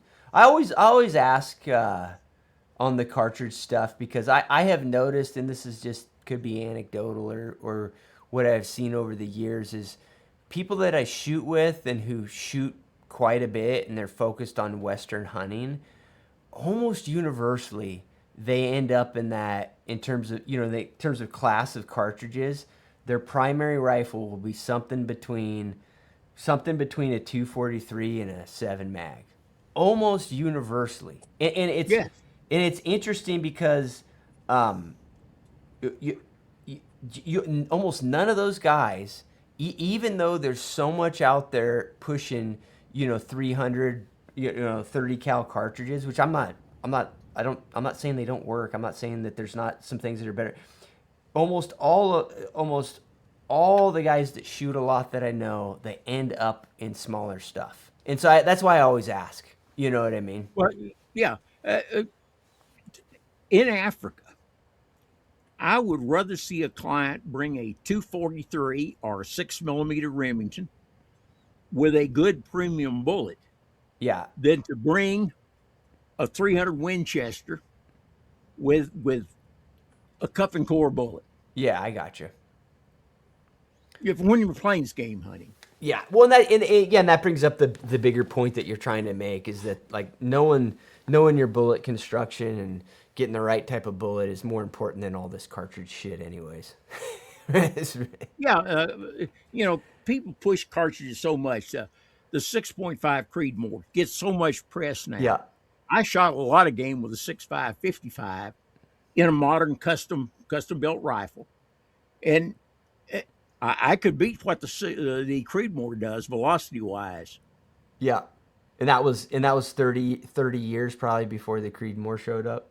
Oh no, it was more than that. That thing came out in the 1890s? Yeah, okay. So 150 late 1890s, years. if I remember right, 94 to 96. Yeah. No, it's I funny. know it had to be 94 because it was chambered in the 94 Mauser Okay. originally. Gotcha. Well, yeah, it's interesting how they get recreated and remarketed over and over. Well, I really appreciate you guys' time. Anything else? Troy, you got anything, man? We never got into the mechanics of killing it. We're gonna have to do another one of these. Oh, the mechanics of killing an animal. Yes, that's Troy's strong Here. suit. Let's end on that because if we can do it in 15, 20 minutes, Troy, I think Sure. I think that's a valuable one to talk about. So go for it, man. Give me your perspective because it sounds like such an obvious question. Like, well, how do these animals actually die? But it's not obvious.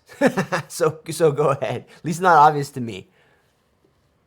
Man, So in archery, bullets, everything else, everybody seems to talk about lungs or heart or spine, nervous system as if they are separate things. So most people don't have the background of having dug around in a cadaver like I got lucky to do.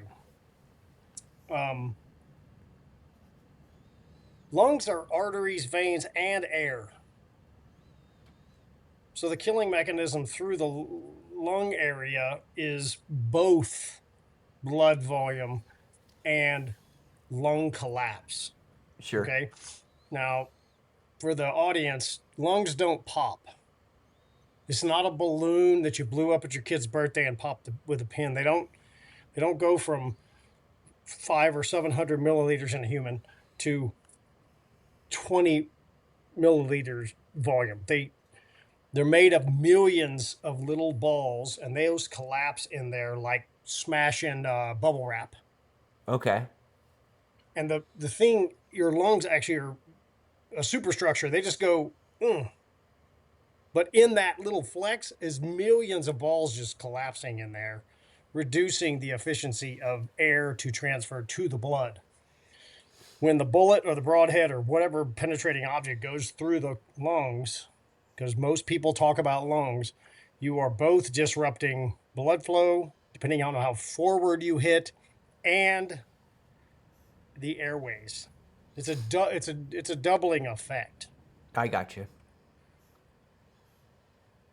As you move towards the vital V, above the elbow, in front of the crease, now you start to hit the larger vessels. That's why the vital V is the best shot placement. Where the A Yeah. is on the zebra that they told you to shoot.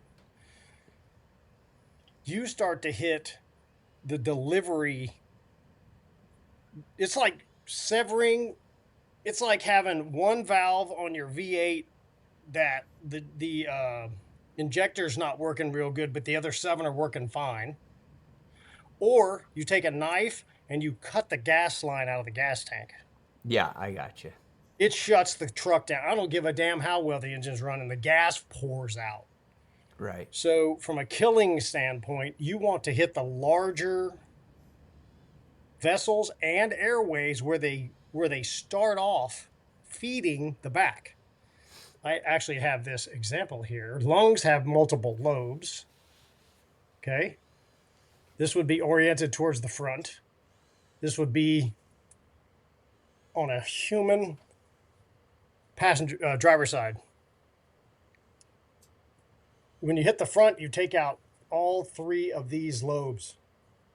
Pigs are stupid. They have 6 lobes. They have one special lobe in the middle. God rigs things to make us have fun. They have a little bitty lobe like this big around right between their lungs, but them aside, most animals have driver's side 3, passenger side 2. You want to take out this one, and it takes out these. Yeah. You want to take out the front to take out the back. However, most shot placement people have you shooting the middle or the rear on the crease or behind. You're collapsing these with the potential for the front to function longer. I got you. And then you start quartering 2, you miss the other lung. There's all kind of crazy stuff going on there. So from a killing standpoint, your goal is to hit the gas. You want to cut the gas line. Right. You don't want to take out 2 spark plug wires and an injector, because the car will still go down the road, and your wife will drive up and say the check engine light's on, right? Yeah. And smoke coming out the tailpipe, but it's still moving. But you cut the gas line, you cut the wires going to use the engine analogy, the wire that goes to all of the spark plugs, it stops. Right. And that's my simplest, like redneckest analogy, without saying mediastinum and all this stuff. These people talk about all this anatomy stuff that just confuses people. You want to completely disable, and the best place for that to occur is in the vital V at the aortic arch, where the largest vessels delivering to the lungs and coming out of the heart in two different directions. I don't have my onion. Damn it. I have an onion with all the stalks out of it. It's really a great example. Oh, like all the stuff that's Yeah, right. You can vital. pull Yeah. it because the aortic arch is the gas line to the whole back of the animal. When you shoot, this particularly happens with bows, but it can happen with rifles. You shoot through something, it runs and starts wobbling. People are like, well, it's losing its brain. No, the blood is leaving its legs. Yeah, I The got body is saying, recruit to the brain and the heart. It starts wobbling because the blood, it's a finite amount of blood. Right. It's pulling blood from the legs. They literally can't walk. Yeah. And then they flip over, right? Coming out of the heart, basically, there's two major arteries. One feeds the neck, and then you have the veins coming back, right? And then you have the one that goes all the way to the back, the aortic arch. All this runs under the spine. And then an elk, it's, oh God, 3/4 of an inch probably, not bigger. It's huge. But you cut the front of it off, it's like cutting the gas line to the car. Right. And the blood just pours out inside. It doesn't matter if it gets on the ground. You just They're don't dead. want it in the muscles and in the lungs. Yeah. And that's the simplest, redneckest way I can explain it to people with, common things that people mess Sure. with. I can get into all the medical terminology, but that just makes people's heads swim when it's easier just to say, cut the gas line Yeah. and the car stops. You sever two wires to spark plug, it will rattle down the road. My truck will run on 6 cylinders. It will sound like hell. Yeah. But it's a But Toyota. You I don't need think but one of two the cylinders.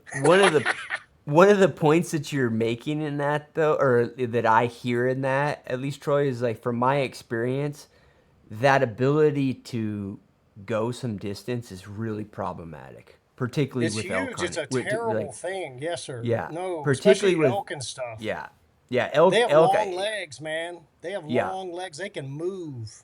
If they get away from, I don't think people realize, in my experience, and people could knock on, me, I'm just being honest, but when I talk to the other guides and I get them in private conversations, Yeah. if you track a bull elk in the mountains more than 250 yards, You start sweating. your chances of finding him, they're like single digits. Yes, you, sir. you know what I mean? And that's the truth of the matter.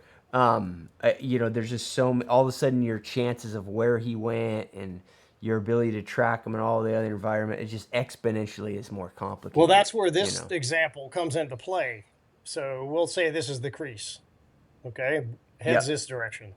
And you shoot them back here. Physiology is not one for one. It's so variable. Animal to animal. They could have a deformed other opposite. Their lung on the other side could be deformed. Sure. Like they could not have a rear lobe. There's people walking around right now with one lung. Right. And you don't know it. I met a guy. He's a disabled hunter. He could drink like a fish and he could go up the mountains with us. And I found out he had one lung. Just one lung, yeah. Yeah, Sure. he had it removed for some medical issues and it was full of stuff over there. Right? But you wouldn't know. Right. So the concept that physiology is super consistent and you're always going to get the same results is, well, you probably saw it. As many animals as you shot and you say your sample size is way too small, Ed always says, don't test. He does. He says test, but because you're just going to have more questions. Yeah, sure. Like I'm never going to run out of content. I've got a list. This is my book of things that I was right about. Literally, that's what it says. And I've got 2 lists in here, and God only knows what Ed's got for us. So Sure, but that's why it's fun, right? Because you can, I think there's things you figure out during the journey, and they maybe over multiple tests you see something enough that it's a thing, and it starts to have a trend. Yeah, shooting forward is a thing. I know that shooting forward is a thing. Not just from the Africa trip and my own personal battle with not hitting, aiming. That's what I say. But part of my problem is not hitting, Or I do pretty darn well on the hitting thing. It's the aiming thing that can be Yeah, right. problematic. Yeah, Like, sure, of Yeah. course. Yeah, right. The aiming um, thing and the hitting thing are two different things. they really are. It sounds crazy, but they are, right? You got to aim at the right spot. I know people are probably like, "What the hell is You he know, talking about?" that's the biggest problem American hunters have. Yeah, They've been taught for years to shoot the shoulder crease. yeah, That's too far back. It You is. should always, if he's broadside, you come straight up the leg. yeah. And it's And let's clarify that for the audience. That is for the maximum potential lethality outcome. yeah. And I can tell you, and it's not anecdotal because I killed a lot of stuff doing it just here recently, and just correlating other stuff in the past. In terms of just drop dead right there within 10 feet, the Mm-hmm. number one shot for me is hard quartering two, because Oh yeah, that like anchor shot in they the are, deer. yeah, Oh, they're That's dead. my favorite shot. Yeah, yeah, I try to break the shoulder out. yeah, If you can break the shoulder and the offside hip, yeah, that's perfect. And that will drop a buffalo in his tracks. yeah. Just knock them down. I have seen it multiple times. It It's one of the one shot kills you can get on a buffalo easily. yeah, is that shot. And it's interesting because, like, it's not even a statistical thing for me or like a evidence thing. Literally, when I get that shot, I'm like, it's always like I'm yeah, on, you're smoked. well, they're quartering to you, but a lot of times they're quartering to you. The reason they're not broadside is because they're trying to stay still, because they think like, oh, I'm looking at them, I'll stay still, and you just look at that animal and you're like, you're fucking done. You're not leaving. Right. You're not leaving where you're at. You know what I mean? Because like, but I love that shot. But to your overall point, you still got to make sure you're shooting far enough forward, particularly if you're gonna, obviously with the rifle's different than with a bow, because the bow thing, it can be the worst shot, right? Because, or not the worst shot, but a guy's really got to make sure he's aiming in the right spot, or he'll miss the far lung, and it's like, wish he wouldn't have shot even. Well, What I mean? most of my experience obviously has been on pigs, and I've probably been on hundreds of them. Yeah, When I bring somebody who's never shot one, I have a target that I have spray painted the kill zone. It's about this big. They yeah, don't have lungs. They're trash cans walking around. They don't have a cardiopulmonary system. It's tiny yeah, and it's low. And if you hit the crease, it's 50-50 yeah. broadside. I got you. Yep. And I'll take people into camp. And I think this is a training issue. I've discussed this with my buddy Chris Griego, who's a pretty badass Western guy, and a lot that you shoot 3D all summer and you shoot a target that's got a kill zone on it that's Americanized. Let's put it that way. It's back a little bit. Some of that is because they have to build them that way because of the wrinkles and stuff. I get it. But let's It say you has to do shoot with the 3D all manufacturing year, process. Yeah, yeah, tack and all that stuff, and you're always on the crease or back, and that's still a 12 or whatever, 10. yeah, I've had people who have the belt buckle to show it that they've won the 3D tournament. And 50% success at 17 yards at a feeder. yeah. You know where the arrows go? Guts. High and back. Oh, okay. Because warthogs probably the same way. I would assume, Ed, they probably have tall Yep. spinal processes. All the pigs Wildebeest are have the tall same. Sure. spinal processes. The lungs on a pig, they're super critical. Our mid body vertically is the spine. Yeah, You have to shoot like above the elbow about this far. And it looks really low until they roll up. yeah, sure. And it's devastating on deer. And I didn't start doing it till I went to Africa. Oh, really? I didn't start shooting them in the shoulder till I went to Africa. I Yeah, went to Africa and the guide said, you got to shoot them straight up the leg in front of the crease. Stop being an American. You pay if you draw blood. yeah, And I shot a kudu about 3.5 or 4 inches in front of the crease. And I went and it poked out the other side and he went like 65 yards. And I mean, rolled up in a dust ball. sure. And I went, holy shit, that worked. Yeah, Going back to my discussion of cutting off the gas line, it was probably the first time I'd ever cut off the gas line. right. I'd hit the aortic arch. Yep. And then respiratory therapy and carving up humans and blah, blah, blah, learning to keep people alive with holes in their body, disease processes, reversing that and figuring out how to kill them is pretty straightforward. Simple. You're not Sure. trying to die. This is what you do to keep them alive. Yep. So my boys have never not shot them in the shoulder because that's how they learned. You're right. And to everybody listening, man, I'm telling you, straight up the leg, 3 inches above the brisket on a whitetail deer they're not leaving sight. Yeah. You're gonna find them. Those guys don't make it. But that one that's crease, bullets, all of it. And the other thing, I have actually got pretty detailed blood tracking data.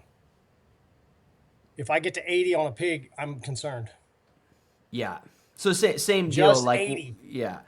If they go beyond that, you got problems. If we go past 80, usually they're gone. Guys, I've been using onX Maps for almost 2 decades now, hunting, guiding, outfitting. It is the gold standard tool when it comes to mapping software in the hunting world. They've been a huge supporter of my content for multiple years. So if you want to support me and you want to support them, use my code CliffG for 20% off at onxmaps.com. It is an awesome tool that I use all the time when I'm preparing for hunts, and I use it almost every single day in the field. For navigation, knowing unit boundaries, knowing private land boundaries, it is the tool you have to have.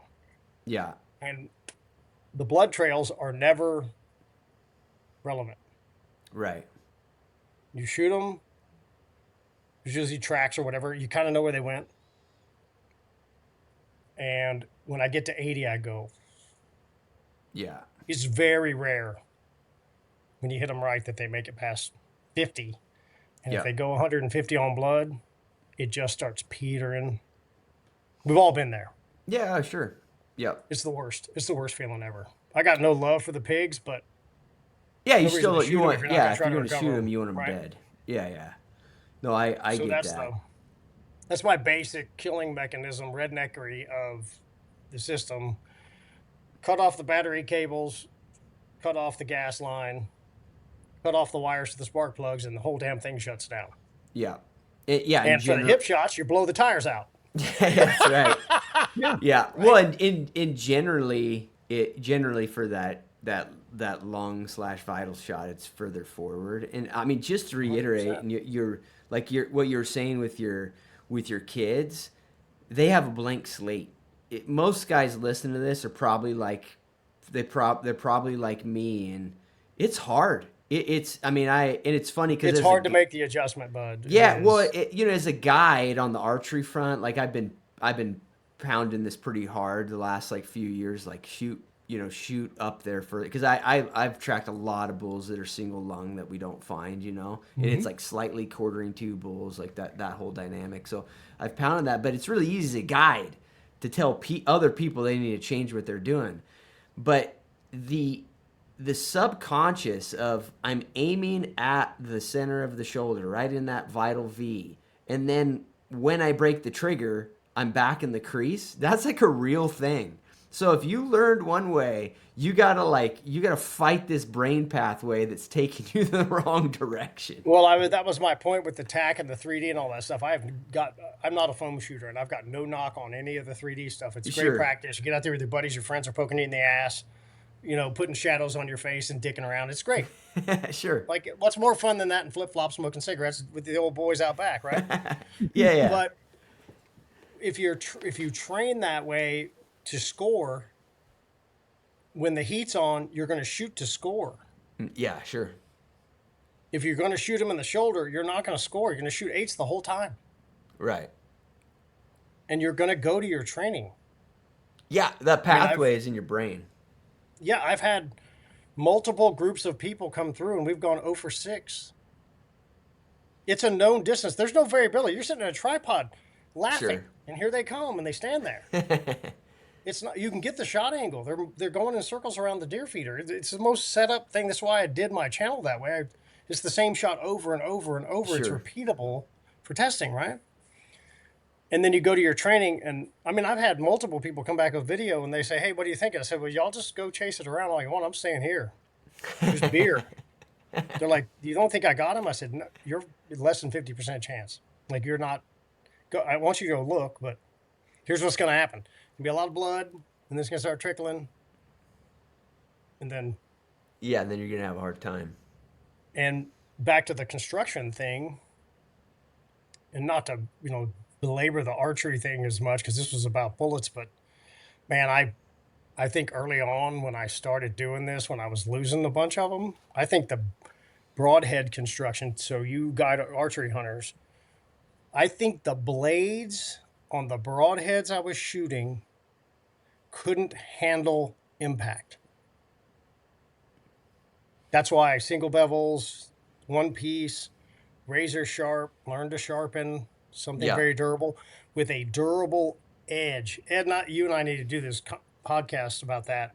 Structural integrity aside, bullet construction, we just talked about all that, getting the pedals out to make the blender. Man, I wish I could have found a bunch of them and found the broadhead to say, because it was in them usually, did it dull in the mud, in the hair, and the rib cage impact? And elk are Right. the same way, bud. They roll, they get Sure. all covered in mud. You're basically shooting a freaking elk pig. It's an Yeah. M&M. Yeah. It's got But a you're crust on the outside and soft on the middle. but your point is, even if you start out with a sharp broadhead, it doesn't mean by the time it goes through the first rib that it's still sharp. There's a ton of broadheads that the steel can't handle impact, Yeah. even at the really slow velocity. I'm 100% convinced of that. Yeah. Back when I used to shoot muzzies, I killed a lot of stuff, but I always got the broadheads back, and the blades are always dinged up. Yeah. Was that the ground or the deer? I don't know, but I shot a lot of stuff, so there had to be some deer impact on that at Sure. times. And this is, you've got the same thing with all your shooting. You're looking in the rearview mirror, going, "God, we should have done that. I got to figure Oh this out." yeah, Right? the Your data head's set that the spinning, data right? set that you You didn't don't look at. know about sharp until you get a high quality. Ed talks about this a ton in the old study. Broadhead and learn to sharpen, which is a lost art, Yeah. and strop, and then shoot about 5 or 6 animals and go. It is a completely Different different experience. experience. Yeah. I But you think do this in the rearview mirror. yeah.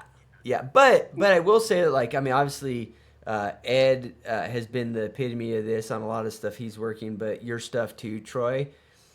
I don't think people realize how few hunters or guides or outfitters or PHs in Africa or whatever really pay attention to this stuff.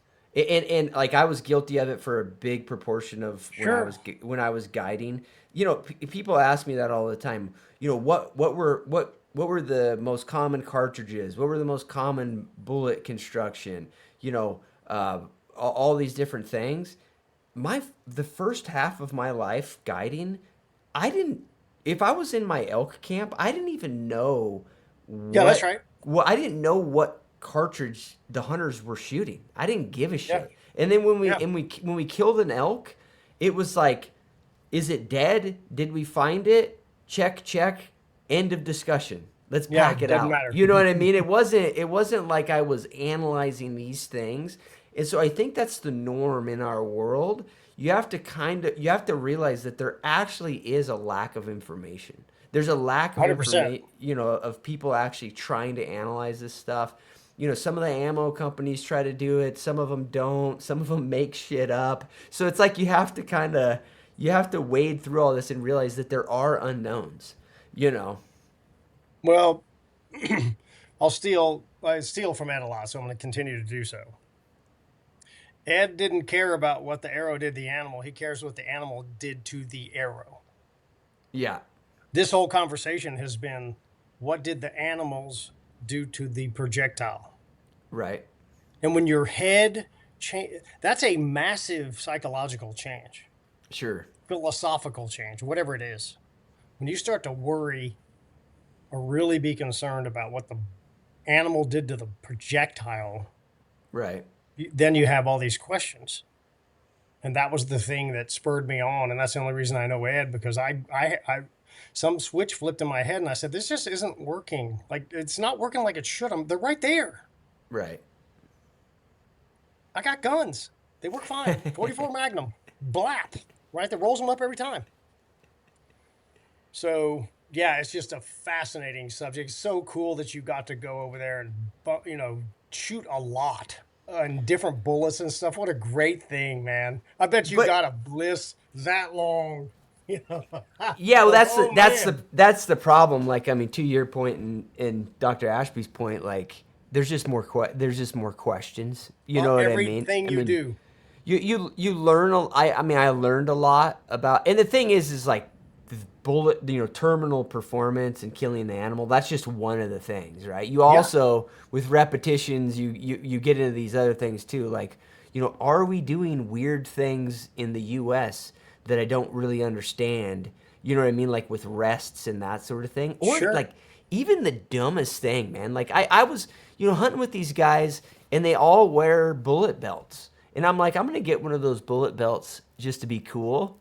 And Yep, then you're like, you use it for 10 days, and you're like, why the fuck does not everybody in the US have yep, one of these? Of right, course, like, it wouldn't be applicable if, like, I got my backpack, I'm backpack elk hunting, and I got my, I'm always got my belt over it, so it's not gonna work.